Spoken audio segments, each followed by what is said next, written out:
Un des outils les plus importants dans Photoshop est l'outil de crop.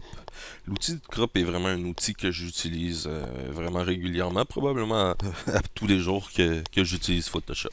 L'outil de crop nous permet de venir recadrer une image. Moi, quand je prends des photos, souvent, je préfère prendre la photo plus grande que pas assez et ensuite venir cropper l'information que je ne veux pas conserver dans mon image. Donc, pour sélectionner l'outil de crop, on peut cliquer ici sur l'icône qui se trouve à gauche dans notre barre d'outils ou utiliser le raccourci clavier qui est la lettre C qui va venir sélectionner notre outil de crop. C pour crop.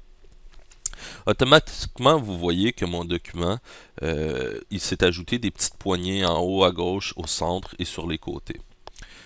Présentement, je n'ai aucune contrainte pour redimensionner mon outil de crop. Donc, je peux le redimensionner de la manière que je désire. Si je voudrais par contre conserver un ratio dépendamment de ce que je veux faire avec mon image, comme par exemple je vous dis, je sais qu'une image, je vais aller la faire imprimer à un format 5 par 7, je peux venir ici et dans les presets, sélectionner le 5 par 7.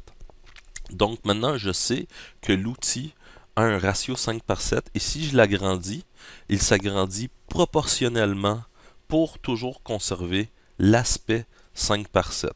Je peux maintenant redéplacer mon image à l'intérieur de mon outil pour venir la centrer et conserver les espaces que je veux. Le crop, ce qu'il va faire, c'est qu'il va couper la partie ici qui est plus foncée de l'image et nous ne conserver que celle qui est à l'intérieur de l'outil. Je trouve qu'il y a toujours trop de neige encore. Je vais redéplacer ici mon image pour venir la centrer. Ça, je trouve, ça ferait une belle image à imprimer. Et à ce moment-là, je pourrais venir dire je suis satisfait de mon crop. Je vais appuyer sur la petite icône ici pour dire parfait. Et voilà, j'ai recadré mon image avec une proportion 5 par 7 et je peux maintenant aller la faire imprimer. On va revenir ici à l'arrière parce que je vais vous montrer d'autres options avec ce petit outil de crop.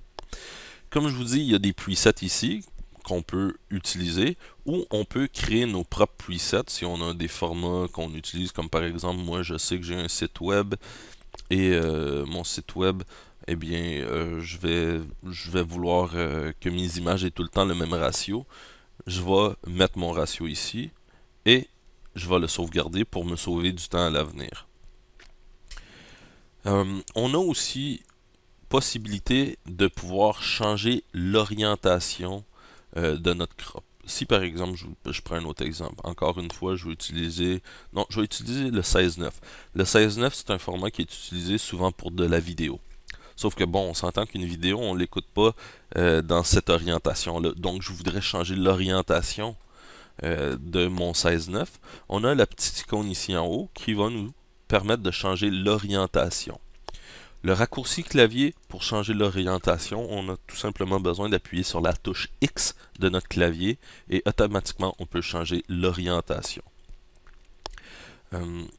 Autre chose qu'on peut voir ici, ce qu'on appelle en overlay à l'intérieur de notre outil de crop, on peut voir que quand j'agrandis, on a ce qu'on appelle les petites rulers ici, les petites règles, sont présentement en règle de 3 qu'on appelle. On peut non, en Golden Ratio, pardon, présentement. On peut venir sélectionner Rule of Third qui va toujours conserver proportionnellement, vous voyez ici la grille, ou on peut utiliser d'autres presets comme une grid qui vont répondre à la demande de vraiment votre industrie, dépendamment de ce que vous allez faire avec vos images. Ces grilles-là peuvent vous servir. Vous pouvez aller passer à travers chacune en utilisant ici le menu Cycle Overlay ou le raccourci clavier bien sûr pour Cycle Overlay qui est la lettre O sur le clavier. Donc si j'appuie sur la lettre O, automatiquement vous voyez je passe d'un à l'autre. Fait que je peux toutes les voir puis les essayer comme ça rapidement. Une autre option qui est bien que moi j'aime beaucoup utiliser, c'est ici dire Auto Show Overlay On pourrait bien sûr dire ne jamais montrer l'overlay, comme ça on voit bien notre image.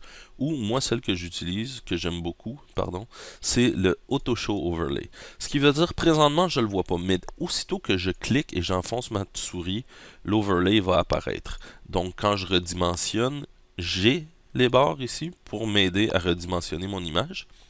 Et quand j'ai terminé, ça me permet de bien voir le résultat final, bien voir l'image de comment elle va avoir l'air. Donc, une fois que je suis satisfait, comme j'ai dit, je peux cliquer sur ici le petit checkmark qui me dit oui, je suis satisfait, ou annuler carrément, ou resetter l'outil de crop, ce qui veut dire ah, non, finalement, j'ai pas un bon ratio, j'aime pas, je veux revenir à comment c'était au début.